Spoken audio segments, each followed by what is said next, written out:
Okay so बच्चा party we were doing gravitational field intensity. अभी हम यहाँ पे gravitational field intensity due to a spherical shell देखेंगे। थोड़ा सा रिकॉल कर लेते हैं बच्चा पार्टी। यहाँ पे अपन ने इस डेरिवेशन को किया था उस दिन, ठीक है। तो आपका ग्रेविटेशनल फील्ड होता क्या है, minus G D M R by R का square, minus G D M R by R का square. Minus G D M ये यूनिट वेक्टर है और ये हो गया आपका आर का स्क्वायर, ठीक है। ओके तो अभी स्फेरिकल शेल है, देखो एक स्फेरिकल शेल है। लेट्स से स्फेरिकल शेल का रेडियस r है। Let us consider a spherical shell of mass m। तो इसका मास भाई साहब m which is uniformly distributed and radius r. The relation for gravitational field intensity outside the shell, जहां पे आपका जो रेडियस है मतलब ये डिस्टेंस r से ज्यादा हो तो इसके वजह से एक पर्टिकुलर पॉइंट पे कितना ग्रेविटेशनल फील्ड होगा। तो यहाँ पे ई जी की वैल्यू कितनी हो जाएगी, देखो ई जी की वैल्यू होगी माइनस जी एम, ठीक है, अपॉन आर स्क्वायर। आपको डायरेक्शन चाहिए तो ये आर यूनिट वेक्टर हो गया, ठीक है, इस डायरेक्शन में। क्लियर है भाई साहब, ये हो गया आपका gravitational field where M is the mass of this spherical shell, ठीक है, आर स्क्वायर और ये R G M M by R का स्क्वायर, ठीक है। ये क्या है 10-10 मिनट लेट आना यार, हाँ।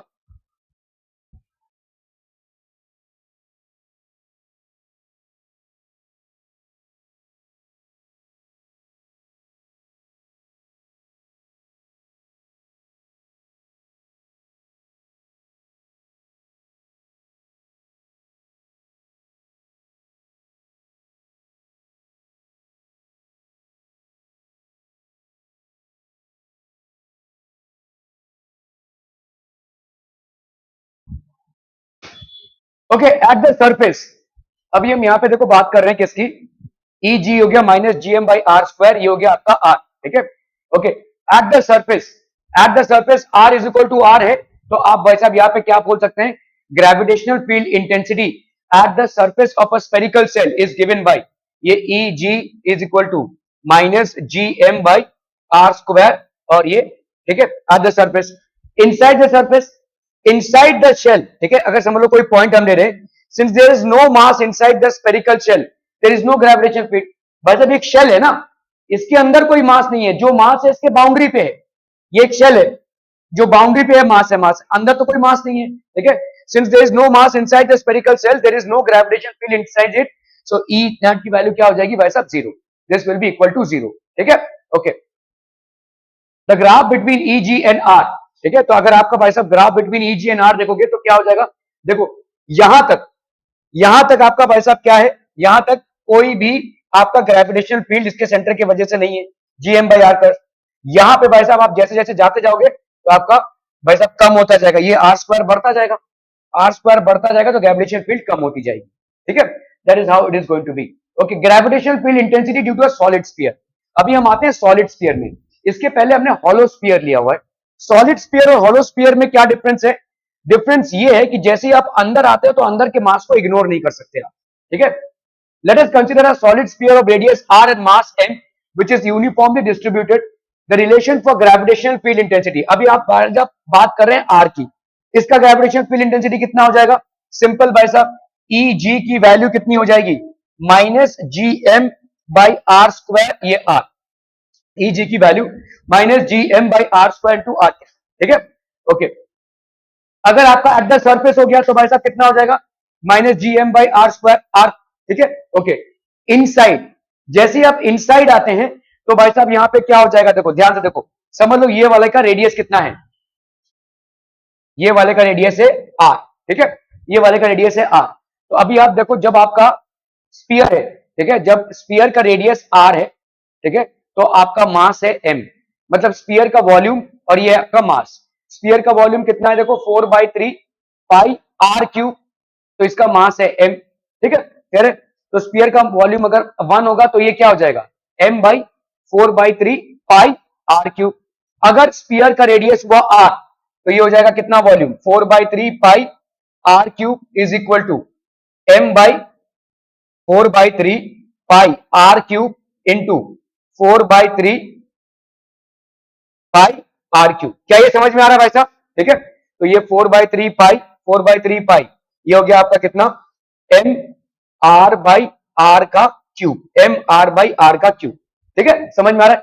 यही हो रहा है देखो। तो अभी आपका मास कितना हो जाएगा, now the mass is this, ठीक है, ये आपका मास हो गया भाई साहब, ठीक है, m बाई आर का क्यूब। क्या ये समझ में आ रहा है भाई साहब, ठीक है, इज इज क्लियर, ठीक है। ओके, तो अभी आपका ई कितना हो जाएगा, ई हो जाएगा आपका कितना देखो, G minus G M by कितना होगा बोलो, आर स्क्वायर, यही है ना, minus G M by are square into R. तो यहाँ पे आपका आर का वैल्यू कितना है, G M by are square, ठीक है, जी एम बाई कौन सा आर होगा भाई साहब, यहाँ पे आर स्क्वायर होगा, ठीक है। तो यहाँ पे हो गया माइनस जी एम की जगह पे लिखो भाई साहब M R cube by R cube, ऐसा लिखेंगे ना, ये एम हो गया भाई साहब, और यहाँ पे कितना था आर स्क्वायर, ये कैंसिल हुआ, ये कैंसिल होगा, तो यहाँ पे आ गया आपका कितना देखो, ई जी की value minus G M R R unit cap by R का क्यूब। क्या ये समझ में आ रहा है भाई साहब, या रिपीट टेलीकास्ट चाहिए? देखो देखो यहाँ पे है आपका एक सॉलिड बॉल, ठीक है, सॉलिड बॉल, तो सॉलिड बॉल ये मास m है और इसका रेडियस लेट से r है, तो एक पर्टिकुलर डिस्टेंस लेट से from its centre is r, so what will be the gravitational field when r is, आपका ये जो r जब है वो कैपिटल R से ज्यादा है, रेडियस से ज्यादा है, तो ग्रेविटेशनल फील्ड कितनी हो जाएगी भाई लोग, जी एम, जी एम ये हो गया r अपॉन r का square, G M r upon R का स्क्वायर, ठीक है, ये आपका यूनिट वेक्टर है बेसिकली, और ये आपका आर स्क्वायर है, डिस्टेंस। अगर आपकी आर की वैल्यू आर के बराबर, मतलब ये हो गया भाई साहब आपका, ठीक है, और ये आपका आर हो गया, ठीक है, तो यहाँ पे ई जी की वैल्यू कितनी हो जाएगी, ये हो जाएगी minus G M by R का स्क्वायर, और ये आर यूनिट क्या, ठीक है, क्लियर है। अगर भाई साहब आपका अंदर आ जाता है ये, ठीक है, यहाँ पे ये अंदर आ गया ये आर, लेट से ये वाला आर हो गया अंदर, अभी ये आर क्या है भाई साहब, आर से लेस है, ठीक है, तो लेट से ये आपका आर है, ये आर आपका आर से लेस है, ठीक है। तो पहली बात तो अभी हम इस मास को इग्नोर नहीं कर सकते, जब हम शेल निकाल रहे थे तब इस मास को इग्नोर कर सकते हैं क्योंकि शेल के अंदर कोई मास नहीं है, लेकिन अगर सॉलिड स्पीयर है तो उसके अंदर के मास को अपन इग्नोर नहीं कर सकते, ठीक है।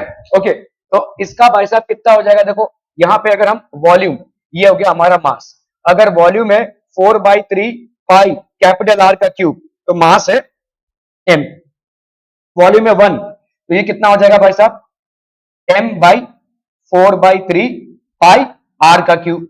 अगर वॉल्यूम आपका रेडियस के हिसाब से r है यहाँ पे, तो क्या हो जाएगा वॉल्यूम 4/3 पाई आर का क्यूब, तो यहाँ पे मास कितना हो जाएगा m बाई 4/3 पाई आर का क्यूब इंटू 4/3 पाई आर का क्यूब, ये कैंसिल, ये कैंसिल, ये कैंसिल, ये कैंसिल, तो ये हो गया m into R by R का क्यूब, ये हो गया आपका mass, this is basically the मास।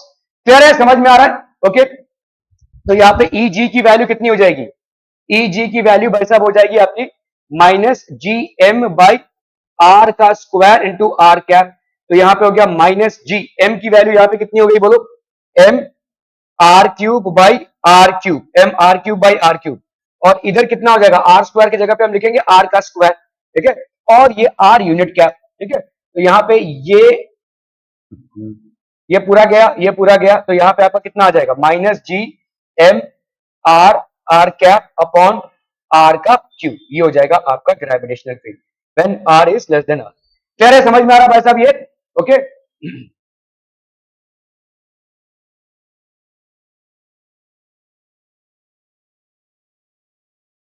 तो यहाँ पे कुछ इस तरीके का ग्राफ आपको दिखेगा, ठीक है, इट्स गोइंग टू इंक्रीज, जैसे जैसे भाई साहब ये बढ़ता जाएगा वैसे वैसे ग्रेविटेशन फील्ड यहाँ पे मैक्सिमम हो जाएगी, फिर जैसे जैसे आप इससे दूर जाते जाएंगे आपका 1/r² के साथ प्रोपोर्शनलिटी होगी, ठीक है। तो this is how it is going to be. Gravitational potential, the gravitational field intensity in region of a space is described, तो अभी तक अपने ग्रेविटेशनल फील्ड देखा है, now we were talking about gravitational potential, ठीक है। At each point, the same field can also be described by assigning a scalar quantity potential, ठीक है, similarly to that of electrostatics, जैसे आपका भाई साहब इलेक्ट्रिक फील्ड होता है, इलेक्ट्रोस्टैटिक्स में आपने पढ़ा हुआ है, इलेक्ट्रिक फील्ड होता है और उसके कॉरेस्पॉन्डेंस में एक पोटेंशियल होता है, वैसे यहाँ पे ग्रेविटेशनल फील्ड होती है और उसके कॉरेस्पॉन्डिंग में एक पोटेंशियल होता है, ठीक है, okay. The gravitational potential difference between two points is defined as the work done by an external energy removing a unit mass, तो अगर समझ लो भाई साहब यहाँ पे देखो, यहाँ पे लेट्स से पॉइंट ए है और यहाँ पे पॉइंट बी है,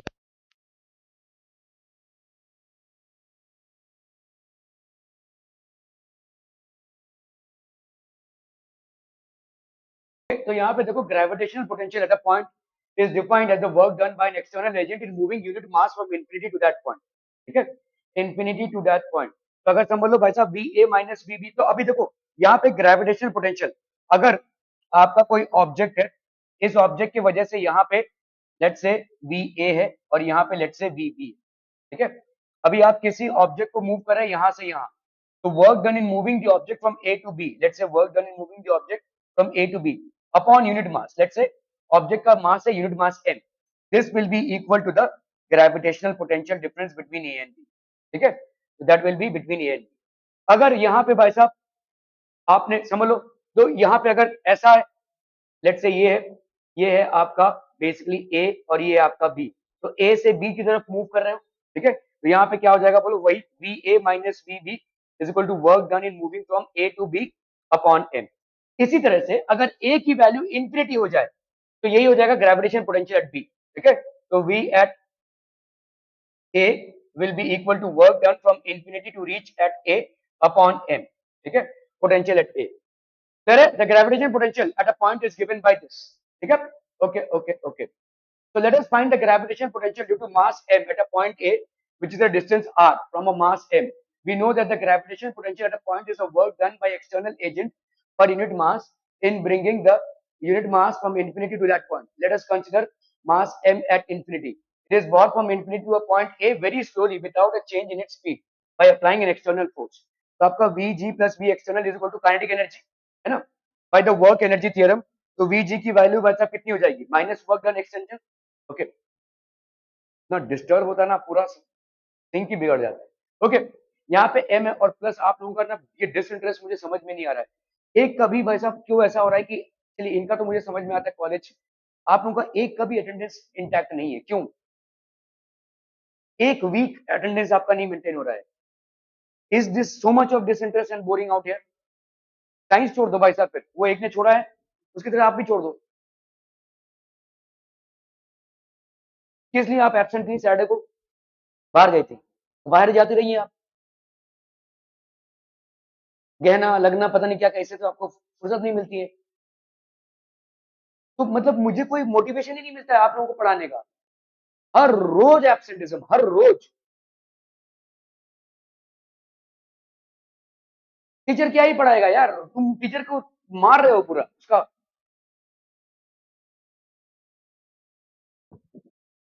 teacher will never be able to give their best to you, ये एटीट्यूड रहा आपका तो। और मुझे 100% पता है कि आप घर पे जाके इस वीडियो को भी नहीं देखते हैं, कोई पढ़ी नहीं है आपको, ना समझने का कोई प्रयास है, ना कोई क्यूरियोसिटी है।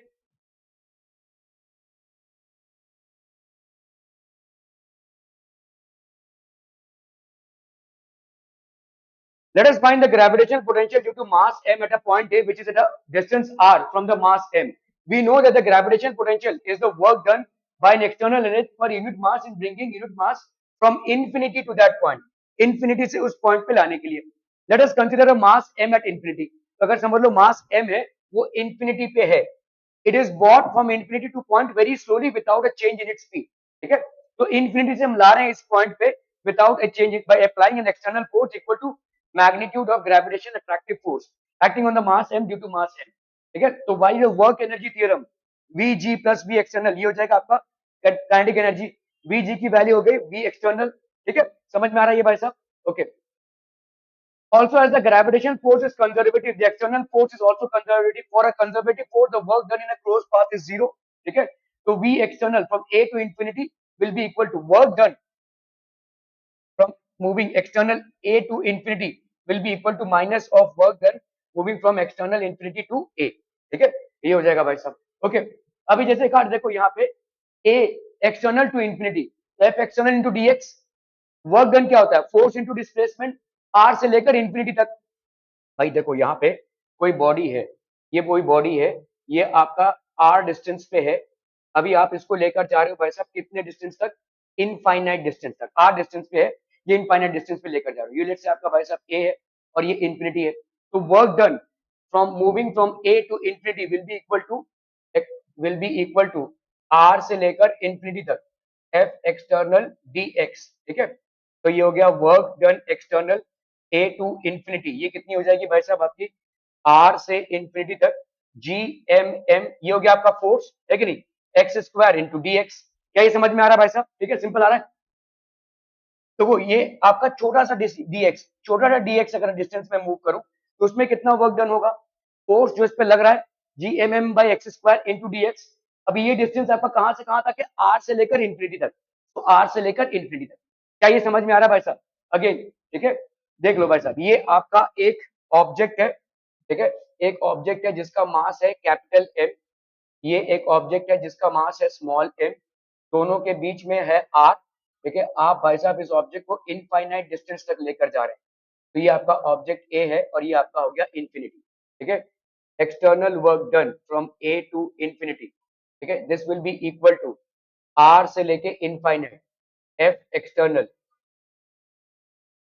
F external D X. ठीक है, तो वी एक्सटर्नल आपका ए टू इंफिनिटी, ये कितना हो जाएगा आपका आर टू इंफिनिटी, ये हो गया आपका G M M by X square D X. ठीक है, ये हो जाएगा आपका, ठीक है, work done external A to infinity, ये हो जाएगा आपका G M M by D X by X का स्क्वायर, ये हो गया आर टू इंफिनिटी। ठीक है, तो ये हो गया V external A to infinity, ये हो गया आपका कितना जी एम एम, यहाँ पे आपका कितना हो जाएगा -1/x, ये हो गया आपका इंफिनिटी से आर तक। ठीक है, V external A to infinity, ठीक है, ये हो गया आपका माइनस, तो ये आपके माइनस माइनस कैंसिल हो गया। ठीक है, जी एम एम बाई, ये हो गया 1/इंफिनिटी, ये हो गया -1/इंफिनिटी माइनस माइनस 1/r। ठीक है, तो यहाँ पे हो गया G M M by are. ठीक है, V external A to infinity. ठीक है, कह रहा है भाई साहब आपका V external A to infinity हो गया, एक्सटर्नल इंफिनिटी से ए तक आपका ये हो जाएगा भाई साहब। ठीक है, the potential at A is given by minus G M M by are, तो पोटेंशियल एट ए की वैल्यू कितनी हो जाएगी, पोटेंशियल एट ए की वैल्यू हो जाएगी minus G M by are. ठीक है, are we clear on this one people? Okay okay okay, ठीक है, okay, consider a ring of radius R and mass M which is uniformly distributed. अभी आपका भाई साहब यहाँ पे देखो ये वाला डिस्टेंस कितना हो जाएगा, under root of x plus r का स्क्वायर, तो डी वी की वैल्यू, अभी आप देखो यहाँ पे आपकी वी की वैल्यू कितनी आई है minus G M by r. एक किसी मास के लिए पोटेंशियल कितना होगा, minus G M by r. अगर इसका मास है एम तो potential at A will be how much, minus G M by are. ठीक है, अभी यहाँ पे वही देख लो भाई साहब, ये डीवी, ठीक है, यहाँ पे डीएम मास के लिए डीवी पोटेंशियल कितना हो जाएगा, dv will be equal to G M by r ना भाई साहब, जी एम बाई आर होता है, तो जी एम एम मतलब यहाँ पे डीएम, तो माइनस जी डी एम, क्योंकि इसका मास डीएम है, अपॉन आर, आर की वैल्यू कितनी हो जाएगी बोलो, एक्स स्क्वायर प्लस आर का स्क्वायर। ठीक है, तो the potential at this point due to mass dm will be equal to dv which is given by minus G M by r minus G D m by r. बहुत important है potential का formula, gravitational field चाहे काम में ना आए लेकिन potential जरूर काम में आएगा। ठीक है, तो ये आपको याद रखना है, G M by r, potential due to gravitation of a particular mass at a distance r from it is given by minus G M by are. ठीक है, ओके, तो यहाँ पे आपका भाई साहब कितना हो जाएगा बाय इंटीग्रेटिंग, तो आपका यहाँ पे डीवी की वैल्यू कितनी, minus G M by are. ठीक है, तो आप इसको क्या लिख सकते हैं, minus G, sorry dm, minus G dm by are, तो ये हो गया आपका एक्स स्क्वायर प्लस आर का स्क्वायर। ठीक है, minus G by are square plus x square, ये हो गया इंटीग्रेशन ऑफ डीएम, है ना भाई साहब, अगर आप इंटीग्रेशन ऑफ डीवी कर रहे हैं तो वी की वैल्यू कितनी हो जाएगी, minus G M by under root of r square plus x square, dm मतलब आपका मास कितना हो जाएगा भाई साहब, इस पूरे का मास, है ना, ये देखो यहाँ पे जी डीएम था ना, सॉरी ये जी डीएम था, डीएम का इंटीग्रेशन करेंगे तो क्या आ जाएगा, मास एम आ जाएगा, तो potential will be equal to minus G M by under root of r square plus x square. ठीक है, तो potential at the centre of the ring, अगर सेंटर ऑफ द रिंग ले रहे हैं आप, तो देखो ये रिंग है, आपने क्या डिस्टेंस लिया था, ये वाला डिस्टेंस आपका क्या था भाई साहब, this distance was how much, this distance was x। ठीक है, this distance was x, this distance was r, तो ये था आपका भाई साहब क्या, आर स्क्वायर प्लस एक्स का, सॉरी ये वाला डिस्टेंस आपका r था, तो ये r square plus x square था। अगर सेंटर ऑफ द रिंग ले रहे हैं तो क्या हो जाएगा भाई साहब, ये वाला डिस्टेंस कितना हो जाएगा, x की वैल्यू जीरो हो जाएगी ना भाई साहब, x की वैल्यू जीरो हो जाएगी, तो v की वैल्यू क्या हो जाएगी, minus G M by under root of r square, that is minus G M by are, ठीक है, at the centre of the ring, simple, ठीक है, okay okay okay. The gravitational potential at a point is always negative, where v is maximum at infinity. Since at infinity the potential is zero, and at other point closer to infinity the potential will be a negative value. SI unit of gravitational potential, देखो आपका gravitational field जो है उसको आप भूल सकते हैं, लेकिन ग्रेविटेशनल पोटेंशियल को नहीं, ये याद रखिएगा भाई साहब, minus G M by r, बहुत इंपॉर्टेंट है ये, ठीक है, ग्रेविटेशनल पोटेंशियल, ठीक है, क्लियर है भाई साहब, are we clear on this one people, हम ओके। तो आप देख लो यहाँ पे जी एम बाई आर, इसका यूनिट क्या हो जाएगा, देखो ग्रेविटेशनल पोटेंशियल बेसिकली है क्या, work done per unit mass, इसको अपन सीधा जूल्स पर केजी लिख सकते हैं, सिंपल, ठीक है। अगर आप भाई साहब इसका ऐसा ये निकाल रहे होगे डायमेंशनल फॉर्मूला, डायमेंशनल फॉर्मूला कितना हो जाएगा, वर्क डन का डायमेंशनल फॉर्मूला कितना होता है, फोर्स इंटू डिस्प्लेसमेंट, तो फोर्स इंटू डिस्प्लेसमेंट मतलब फोर्स हो गया M L T minus two into displacement that is L upon M, तो ये हो गया आपका कितना भाई साहब, L square T minus two, तो ये हो गया आपका M nought L square T minus two, ठीक है, क्या है डायमेंशनल फॉर्मूला हो गया, this is basically dimensional formula, okay. Gravitational potential energy, तो आपने भाई साहब क्या क्या समझ लिया, इनर्शियल, तो what you already know, inertial and gravitational mass, inertial mass क्या है, force upon acceleration, inertial mass है भाई साहब आपका फोर्स अपॉन एक्सेलरेशन, ठीक है, और ग्रेविटेशनल मास क्या है, फोर्स अपॉन जी, ठीक है, क्लियर है, inertial, gravitational field intensity due to ring mass spherical shell and solid sphere, ये हमने देखा, gravitational potential and potential difference, अभी हम देखेंगे भाई साहब gravitational potential energy, relation between gravitational field intensity and gravitational potential, gravitational potential due to a solid sphere and a thin hollow sphere, ठीक है। If the energy possessed or acquired by an object due to a change in its position when it is present in the gravitational field, okay, so what is basically gravitational field, what is gravitational field, energy possessed or acquired by an object due to a change in its position when it is present in a gravitational field.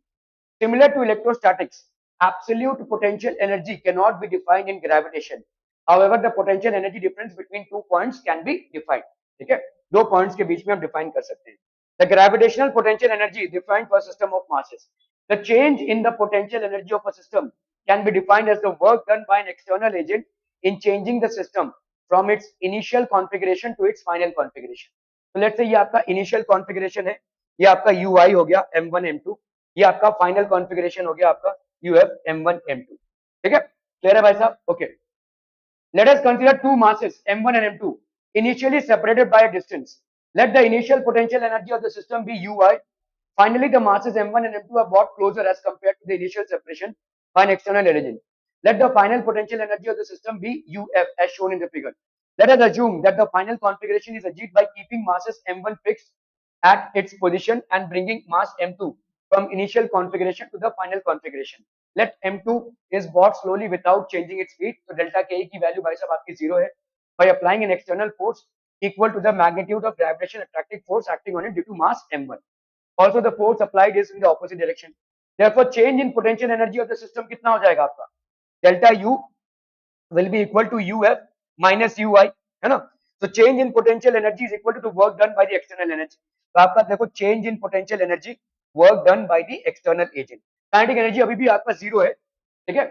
By applying work energy theorem, work done external, work done gravity, this will be equal to change in kinetic energy. Work done external, this is equal to 0. तो आपका work done external is equal to minus of work done by gravity. The gravitational potential energy can also be defined as the amount of work done in assembling a system of masses against the gravitational forces of the system by bringing individual masses from infinity. तो एक system का जो potential energy होगा, एक body को आप infinite से यहाँ पे ला रहे हो, एक बॉडी को आप इनफाइनाइट से यहाँ पे ला रहे हो, एक बॉडी को आप इनफाइनाइट से, तो ये सारे बॉडीज जो है तो एक जगह पे कलेक्ट हो रहे हैं, और ये जो है आपका वर्क डन है by bringing each one individually from infinite to that particular point, and this will be stored as the potential energy of the system. ये आपका ग्रेविटेशन पोटेंशियल एनर्जी हो जाएगा, ठीक है। Let us consider two masses M1 and M2. Initially, they are separated by an infinite distance. Then the masses M1 and M2 are brought to points A and B, are separated by distance R.